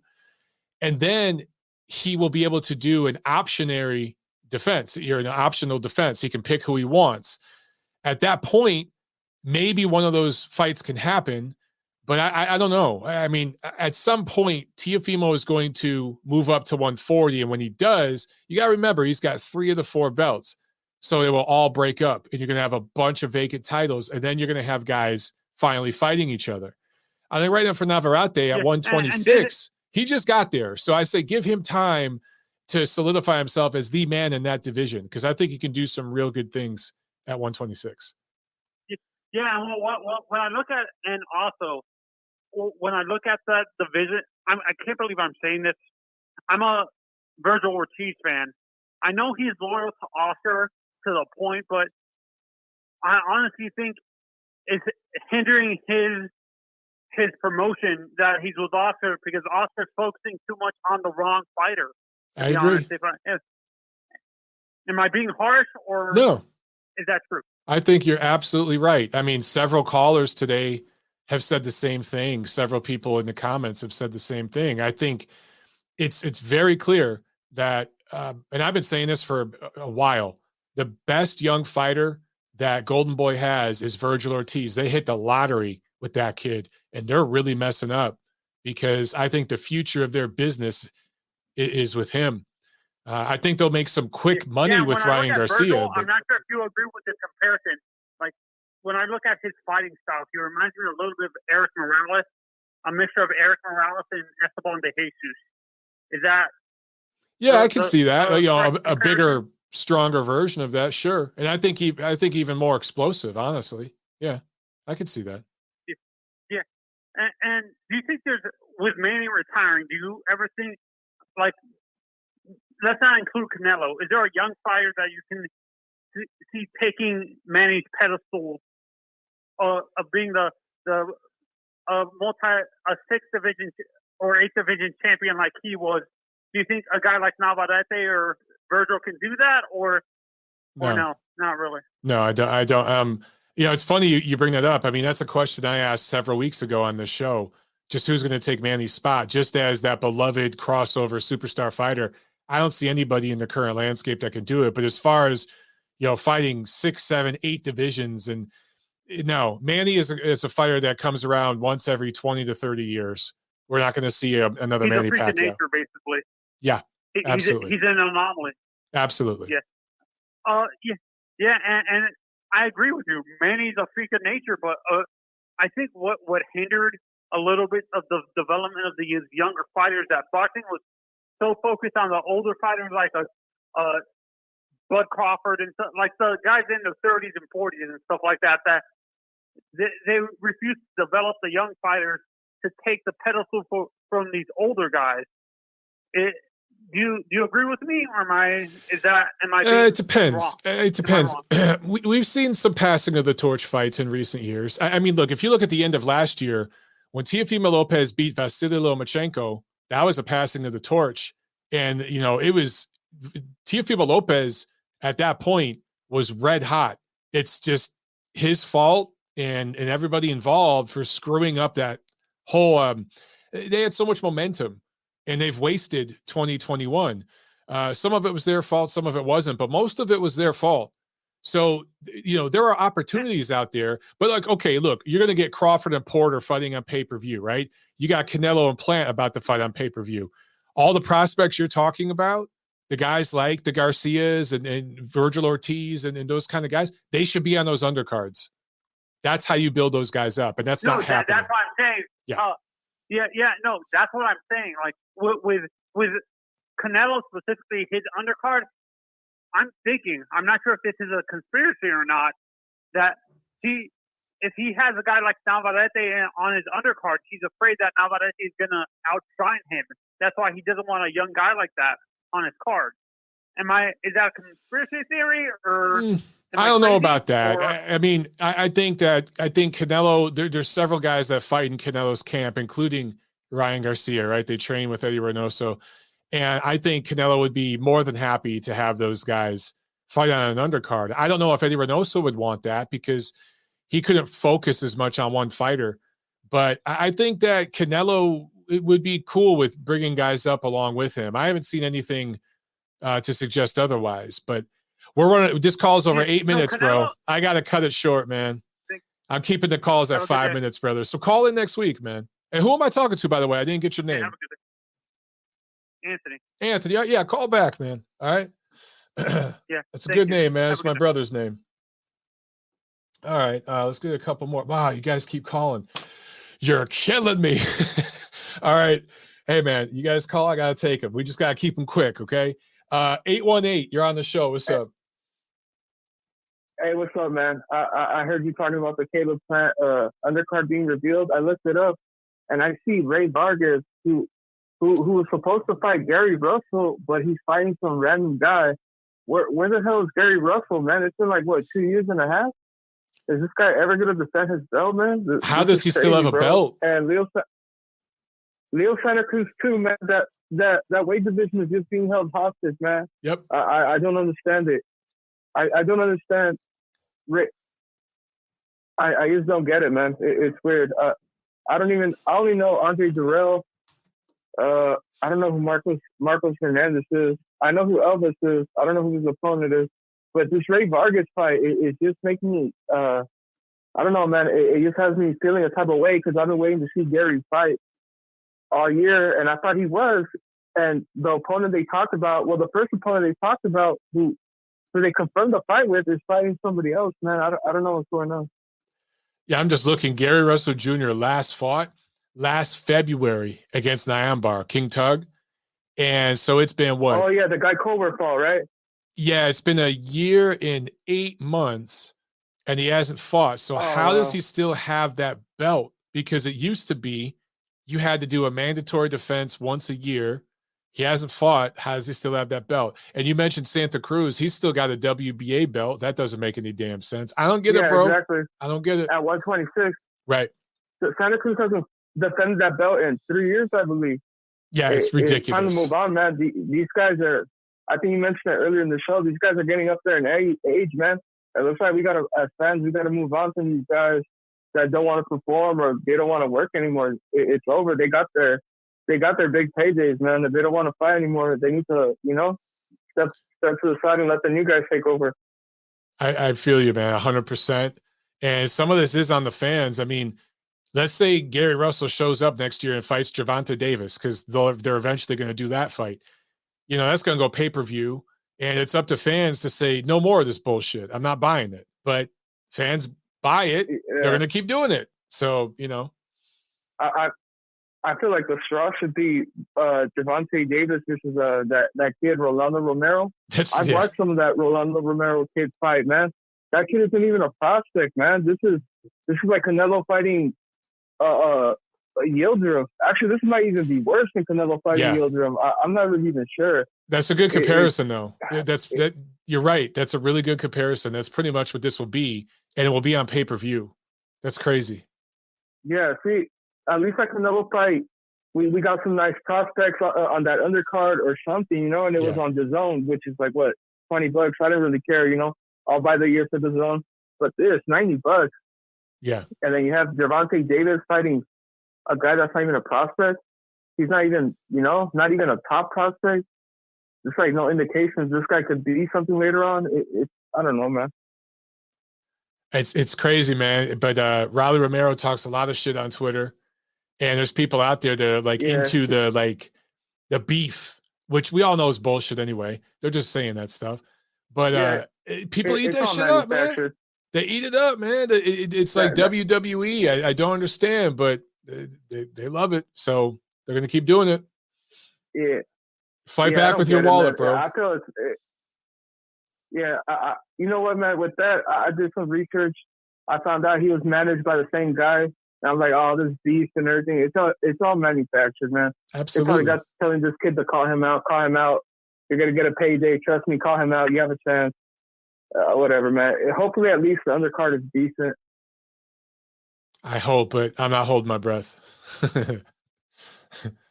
Yeah, man. If they were real, they would have like a contender on as the co-main, like a real prospect that could challenge Tank, and we have a good fight. They'd have or even somebody like Jerron Ennis on there. I don't know, guys like Devin Haney. All the names we're talking about, like those guys should be on the undercard. Build them up, but they're not going to do that. Yeah, it feels like a waste of my time because Andre Durrell, I think he had been inactive for like a while before he fought this year, actually. So, and his last fight was pretty lackluster. I don't even really get. I don't know. This is bullshit, man. Boxing is so lazy, and they take advantage of the fans, man. I agree, brother. I agree. I didn't want to hold you up, man. Thank you. Thanks a lot, man. Have a good one. All right, we got a couple more. Oh, damn, I didn't get his name. Damn, bro. Sorry, I didn't get your name, man. All right, let's jump. We got our first UK caller of the night, 741. What's going on? Hey, Mike. Hey, there. Lawrence from London. Lars. Is it Lars? Lawrence. Lawrence. Sorry about that. Lawrence, what's up, man? Yeah. How you been? Yeah, I'm good. Yeah, how are you? Good, man. Good. You got 5 minutes. The floor is yours. Go. Yeah, cool. I'm not. I won't take up the whole 5 minutes, I don't think. But first, I meant to call you months ago to talk about how you did this show where you were talking about how our boxing fans like the beaten down boyfriend of this terrible girlfriend. Oh yeah. And like, well, at what point do we get off the train and say no, it's not for me no more? Right. On that, one, guys, are we willing to admit we've been the bad person as well? Are we willing to admit that friends hated us? They always said we were terrible. We've also been on the other side of that argument. I know you have, Mike. I know you have. Everybody has. And the other point I was going to make is on that is that I wanted to tell you before you had your fight, but that's like having a baby with a bad girlfriend. Now you're in it for life. Now you've like tasted your own blood, been in the ring, had a great scrap. I watched it on YouTube. It was a fantastic fight. I liked your range and stuff. Thank you. Now that you've done that, there's no going back, Mike. You've done it. You're married to her for life. You're attached. Yeah, you're probably right. There's nothing that can break you apart. Really, you're always going to be at least attached in one way or another. So it's true. Sorry to tell you, you're going to be having to deal with this trash forever. Yeah, pretty much. You can't turn over. If there's boxing on, that's it. You're committed now. Yep. The other point I was going to make, I didn't listen to the earlier part of your show, so I might be repeating. Usyk is the number one heavyweight in the world.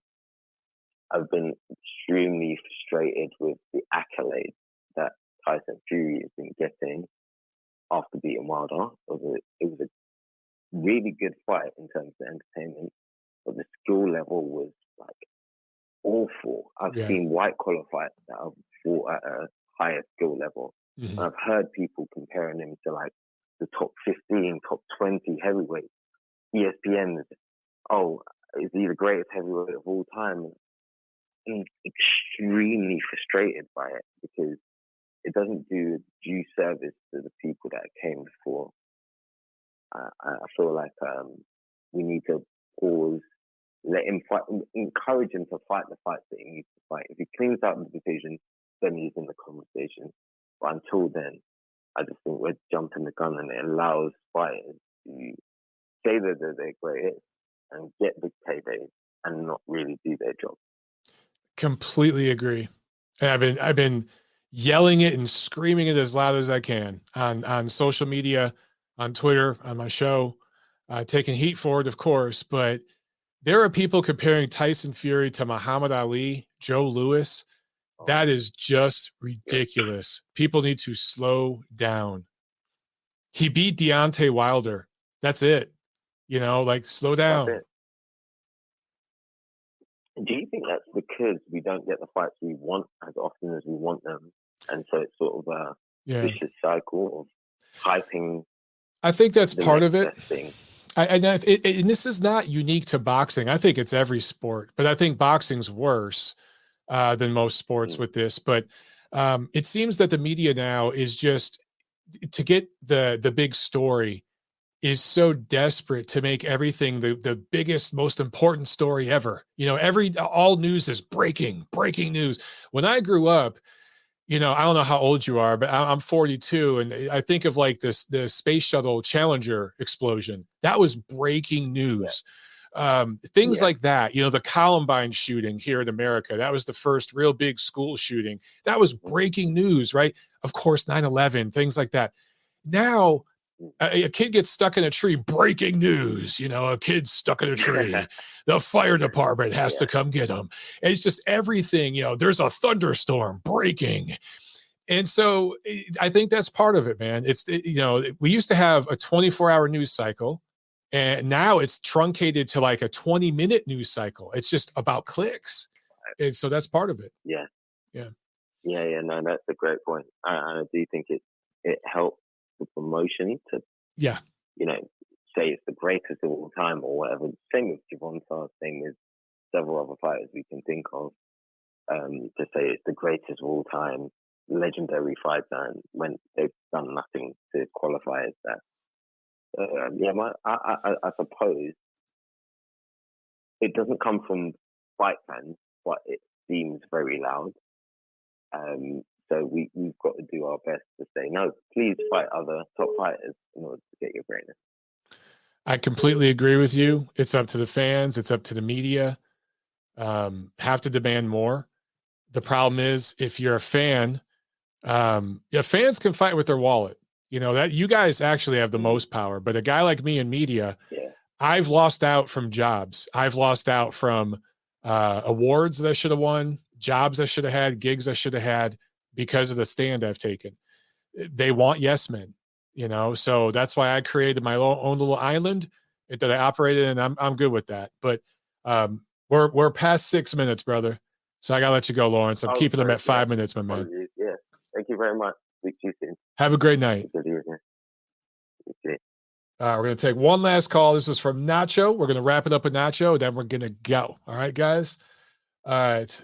Nacho, you got 5 minutes, my friend. Kill it. Mike, just wanted to talk about the best fight of the weekend, the whole Navarrete-Gonzalez fight. That was great, back and forth action. The only thing I had an issue with was Gonzalez. Navarrete had to fight off not only Gonzalez, but he also had to fight off Ray Corona. That was ridiculous. He allowed Gonzalez to completely hit below the belt like more than 6 times and only warned him twice the entire night. And then he was also hitting him kind of towards the back of the head and really didn't do much. And then in one of the times he did hit him below the belt, he actually dropped Navarrete, and Corona had the nerve to say, if you don't get up, I'm going to deduct a point from you. And I was like, what hell is this guy doing? Like what kind of ref is this that you're going to try to penalize the guy who got fouled instead of the guy who did it? Like, that makes absolutely no sense. But I thought Navarrete put on a really good performance, taking out a guy who basically wasn't there to basically roll over in Gonzalez. And he put on a hell of a performance, but Navarrete was just too strong and just too active for Gonzalez. And I think eventually Gonzalez will get a belt at some point. It just wasn't meant to be against a guy like Navarrete, that's for sure. And then you were talking about Santillan on the co-feature. He was great. I think the only thing that's missing with him is actual one-punch knockout power. If he had that, that kid would be legitimate contender at 47. That's really the only thing he's missing. He does everything else really well. And if he had power, he would just be unbelievable. But that was a good win for him, and I wouldn't mind seeing him back again at some point on the air against somebody, with a name, hopefully next time. And then I'm going to make my prediction for this weekend's fight, Mike. Like you said earlier, they're completely disrespecting him, and I think that's going to light a fire under him, and I think that's really going to force him to go out there and get him. I'm picking Herring to win this weekend against Stevenson. You're on the record. I'm gonna pick him to win a decision, like probably 8-4. I think he's gonna go out there and he's gonna prove a lot of these people wrong. I think honestly, Stevenson is a lot of smoke and mirrors, Mike. I haven't seen anything lately that made me think that he's beaten anybody that was good enough to convince me otherwise right now at this point. And I think Herring is probably going to be the first real legitimate test that he's going to take on his career.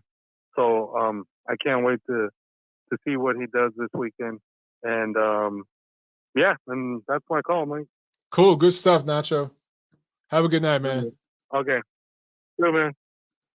All right. So there's a few of us that are picking Herring. So there's a few of us, myself, Nacho, a couple of you guys on the chat that are going with the upset special. So we'll see what happens. All right. Good show, guys. And like I said, look for my interview with Jamel Herring later in the week. And then my fight week coverage at ringtv.com for the big fight this weekend in Atlanta. Great show. I love you guys. And I'll see you.